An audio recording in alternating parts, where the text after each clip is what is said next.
اچھا، اس میں بنیادی مسئلہ جو اہل تسنن اور اہل تشیع کے مابین آقا علیہ الصلوۃ والسلام کے وصال کے بعد جو ایک نزاع ہوا ثقیفہ بنی ساعدہ میں، اگر اس کو ہم دیکھیں کہ اہل تسنن بھی خلافت کو اصول میں لیتے ہیں، اور جو امامی علماء ہے وہ امامت کو اصول میں لیتے ہیں، لیکن خلافت اور امامت بظاہر لفظ تو ایک ہی ہے کہ نسب امام، جی امام کا جی جی جی تقرر۔ بالکل. اب اختلاف یہ ہے کہ وہ منصوص من اللہ ہے یا ماشاء غیر اللہ، منصوص ہے۔ بہت خوب، تو اس میں بہت خوب. اگر ہم یہ دیکھیں کہ جو ایک وجہ اختلاف ہے اس کو ہم کس طرح سے حل کریں کہ یہ بھی اہل تسنن اور اہل تشیع کے محقق علماء کی استدلال ہے، یا آقا علیہ الصلوۃ والسلام سے مولا کائنات کا یا ائمہ اہل بیت کا تقرر واضح نصوص سے ثابت ہے، لیکن بعض طبقات کو وہ نص اس طرح مل نہیں رہی، تو یہ بھی ضروریات دین کا استدلالی مسئلہ ہو جائے گا، وہ استدلال ہوگا جو بغیر شک کے سب تک پہنچ گیا ہے۔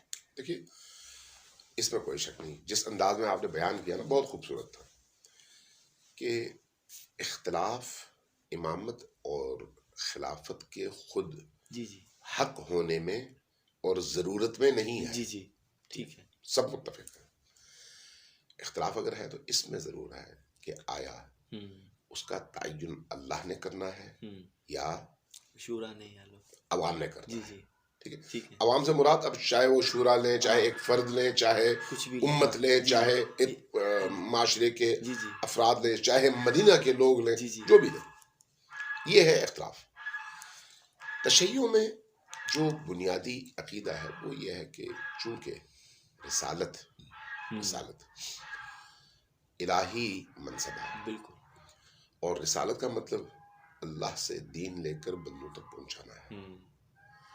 اسی طرح سے تشیع کی بات جی کروں، جی اسی طرح سے امامت بھی اللہ کا الہی منصب ہے. صحیح اسی امامت کا ایک نام ولایت ہے، صحیح اسی امامت کا ایک نام خلافت ہے. صحیح اگر آپ قرآن میں دیکھیں انی جاعلک للناس امامہ جی جی استعمال ہوا ہے، یا خود خلافت کے حوالے جی سے جی لفظ اللہ نے استعمال جی کیا کہ خلیفہ جی جی میں بناتا ہوں. اسی طرح سے انما ولیکم اللہ جی جی ورسولہ والذین آمنوا یا اطیعوا اللہ واطیعوا الرسول واولی الامر منکم. تو ان یا اس طرح کی دیگر آیات میں ولایت اور ولی کا لفظ استعمال مترادفات، ہاں مترادفات ہے. جی جی اچھا، تشیع کا عقیدہ بنیادی طور پر یہی ہے کہ یہ جو ولایت ہے اور امامت ہے اور خلافت ہے یہ من جانب اللہ ہے. ٹھیک ہے۔ اس کی وجہ کیا ہے؟ اس کی وجہ یہ ہے کہ دین کی تشریح اور دین کی حفاظت بہت بڑی ذمہ داری ہے. اپنی سوچ اور اپنے اس محدود فہم کے ذریعے سے قرآن کریم کی تفسیر بیان کرنا یہ آسان نہیں ہے. آپ قرآن کی اس گہرائی تک، عمق تک پہنچ نہیں سکتے. صحیح یہ جو روایت ہم رسول کریم صلی اللہ علیہ وآلہ وسلم سے اہل سنت بھی نقل کرتے ہیں اور اہل تشیع بھی نقل کرتے ہیں کہ نبی کریم نے فرمایا کہ انی تارکن فیکم جی جی الثقلین کتاب اللہ و عطرتی ما ان تمسکتم بہما لن تضلوا بعدی ابدا. تو یہ روایت بعض روایات میں سنتی ہے، جی جی لیکن اکثر روایات اہل بیتی ہے، اکثر روایات عطرتی پر مشتمل ہے. تو یہ جو قرآن اور اہل البیت، قرآن اور عطرت کو برابر قرار دے کر اپنی وراثت کے طور پر اللہ کے رسول نے امت کے سپرد کیا ہے، تو اس سے شیعہ جو استدلال کرتے ہیں، میں قرآن سے ہٹ کر اس وقت حدیث کی بات جی کرتا ہوں جی چونکہ یہ متفقون جی علیہ جی احادیث ہے نا، جی جی تو جو استدلال کرتے ہیں وہ یہ ہے کہ وہی مقام جو قرآن کا ہے وہی مقام اہل بیت کا ہے. صحیح قرآن کا مقام کیا ہے؟ انسانوں کی ہدایت. اہل بیت کا مقام کیا ہے؟ انسانوں کی ہدایت. صحیح قرآن کا مقام انسانوں کو گمراہی سے، تاریکی سے، کفر سے نکالنا ہے. اہل بیت کا مقام وہی ہے. قرآن کا مقام انسانوں کو عقل اور دین اور فہم بخشنا ہے. اہل بیت کا مقام وہی ہے. اب یہ دونوں ما ان تمسکتم بہما لن تضلوا بعدی ابدا، یہ دونوں ساتھ میں ہیں ہمیشہ. صحیح ہمیشہ ساتھ میں ہونے کا مطلب یہ ہے کہ قرآن اہل البیت کا مبین اور مفسر ہے، اور اہل البیت قرآن کے مبین اور مفسر ہیں. لہٰذا قرآن کو سمجھنا ہے تو نبی سے پوچھو، صحیح. قرآن کو سمجھنا ہے تو آل نبی سے پوچھو. ٹھیک. اگر آل نبی کو سمجھنا ہے تو قرآن سے پوچھو. خود صحیح. نبی کو سمجھنا ہے تو قرآن سے صحیح پوچھو. صحیح. ہم اپنی محدود فکر اور عقل کے نتیجے میں کچھ چیزوں کو سمجھ سکتے ہیں، ہر چیز کو نہیں سمجھ سکتے. صحیح. ٹھیک. اور قرآن کریم میں متشابہات بھی ہیں، جی جی. محکمات بھی ہیں. اب اس کو سمجھنے کے لیے کسی ایسے معلم کی ضرورت ہے. جب ہم اس پس منظر میں تشیع کے عقیدے کو دیکھتے ہیں تو تشیع نے قرآن ہی سے یہ استدلال کیا ہے، ٹھیک ہے. احادیث ہی سے یہ استدلال کیا ہے. اگر آپ ان آیات کا شان نزول دیکھیں جس سے تشیع استدلال کرتے ہیں تو ان میں بھی آپ کو یہ چیز نظر آئے گی. مثلا یا ایھا رسول جی جی. بلغ ما انزل الیک من ربک کی نزول کی جو شان ہے اس میں تشیع کے تمام علماء نے اور بعض اہل سنت نے بھی یہ بیان کیا ہے کہ یہ جو ہے غدیر خم کے موقع پر نازل ہوئی ہے. اور جو دوسری آیت ہے الیوم اکملت لکم دینکم واتممت علیکم نعمتی، اس کے شان نزول کے والے سے تمام تشیع کے علماء اور بہت سارے اہل سنت علماء اس بات کو مانتے ہیں کہ یہ وہیں پر نازل ہوئی ہے. تو ان دو آیات کے درمیان میں جو واقعہ ہوا وہ کیا ہے؟ وہ غدیر میں امیر المؤمنین علی ابن ابی طالب علیہ الصلوۃ والسلام کی ولایت کا اعلان ہے. میں خلافت نہیں کہہ رہا، ابھی کہہ رہا ہوں ولایت، کیونکہ من کنت مولاہ فہذا علی مولاہ. اب یہاں پر تعبیرات میں اختلاف ہے. وہ تعبیر کیا ہے؟ تشیع کہتے ہیں یہ ولایت وہی خلافت ہے. اہل سنت کہتے ہیں نہیں، اس ولایت سے مراد دوستی ہے، جس کا میں دوست ہوں اس کا علی دوست ہے. اب محققین کے سامنے رستہ کھل جاتا ہے کہ وہ تحقیق کریں کہ اتنی ساری زحمتوں کے بعد اور ان آیات کے نزول کے بعد جس میں نبی کریم کو چیلنج کیا گیا ہے، فَإِن لَمْ تَفْعَلْ فَمَا بَلَّغْتَ رِسَالَتَكَ، یعنی یہ کوئی آسان بات نہیں. اگر یہ کام آپ نے نہیں کیا تو آپ نے رسالت کا کام انجام ہی نہیں دیا. تو اس کا مطلب ہے نماز کا مسئلہ تو نہیں تھا، روزے کا مسئلہ نہیں تھا، حج کا مسئلہ، یہ ساری آیتیں نازل ہو چکی تھی.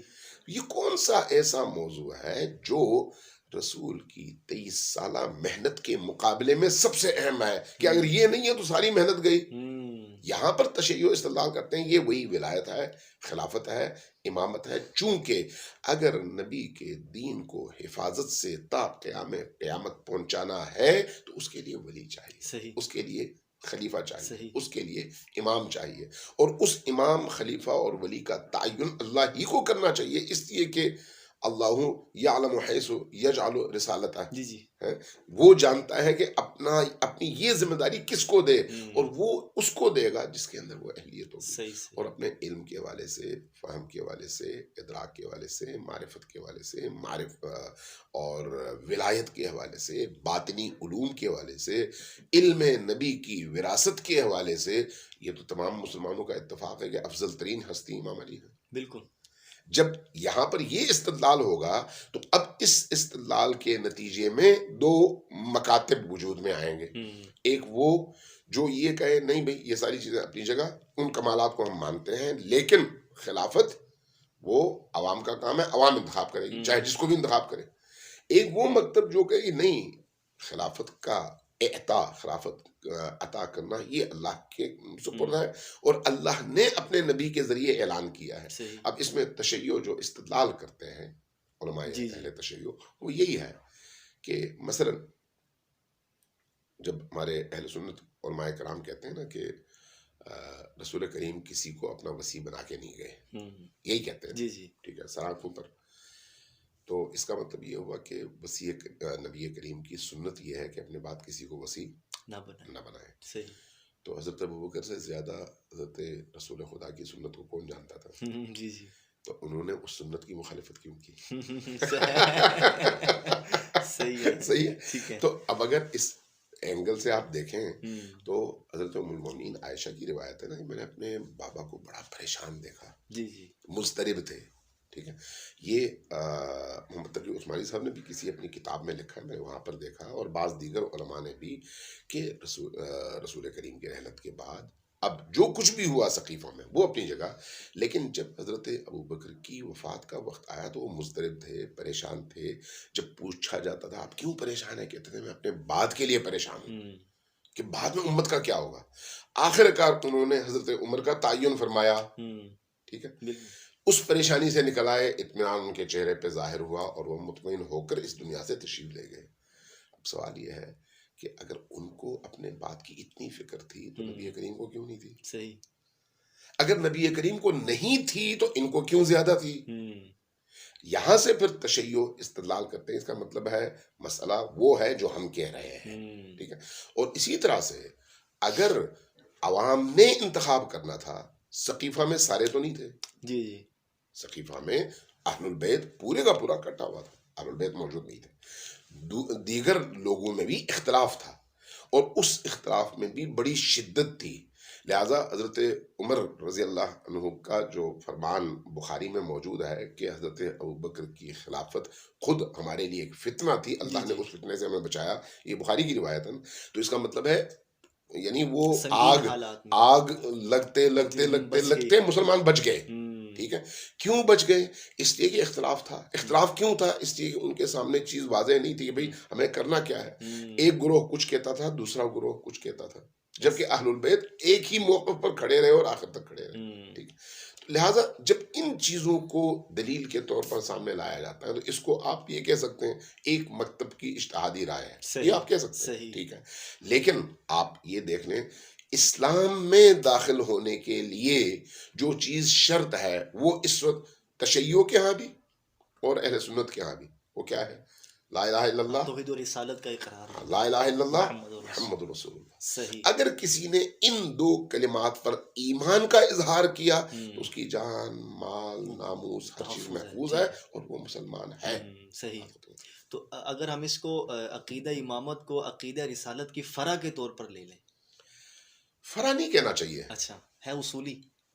میں اس معنی میں کہہ رہا ہوں کہ رسالت ایک مستقل عہدہ ہے، ٹھیک ہے. امامت ایک مستقل عہدہ ہے. امامت اللہ سے دین لے کر انسانوں تک پہنچانا نہیں ہے، اچھا بلکہ اللہ کے بھیجے ہوئے دین کی حفاظت ہے. کرنا ہے. ٹھیک ہے. اور وہ جو امامت کا عہدہ ہے وہ یا ولایت کہیں یا خلافت کہیں، یہ دو معنی میں ہے، ایک تشریعی اور ایک تکوینی. ٹھیک. وہ جو تکوینی ولایت اور تکوینی خلافت ہے وہ تو آج بھی مسلمانوں میں جاری ہے. جی ایسا ہی ہے. اس وقت کتنے ایسے پیران کرام، اولیاء کرام ہیں جن کے مرید جو ہے آگے خلافتیں لیتے ہیں اور مرید بنتے ہیں اور آگے منتقل کرتے ہیں. ٹھیک ہے. یہ بظاہر اس کی شکل تو موجود ہے، امیر المؤمنین سب کا ماخذ، سب کا منبع اور سب کا مصدر ہے. بالکل. ٹھیک ہے. یعنی تکوینی ولایت کی وجہ سے کوئی شخص امام علی سے ان کی امامت، ان کی ولایت اور ان کی خلافت چھین ہی نہیں سکتا. صحیح. اختلاف پیدا ہوتا ہے دوسرے معنی میں. کہاں؟ جہاں پر خلافت اور امامت اور ولایت کے تشریعی معنی مراد ہو. صحیح. اور تشریعی معنی کیا ہے؟ معاشرے کا نظم و نسق اور اس کی مدیریت اور مینجمنٹ اور اس کو لے کر چلنا، نفاذ شریعت. جی مینجمنٹ وہی ہے نا. ٹھیک ہے. یعنی شریعت آ چکی ہے، شریعت کامل ہے، اب اس شریعت کو نافذ بھی کرنا ہے. صحیح. اور جہاں ابہام پیدا ہو وہاں پر تشریح بھی کرنی ہے. صحیح. جہاں ابہام پیدا ہو وہاں پر خلفاء کے دور میں بھی کس کی تشریح آخری تشریح مانی گئی؟ مولا کائنات کی. بالکل.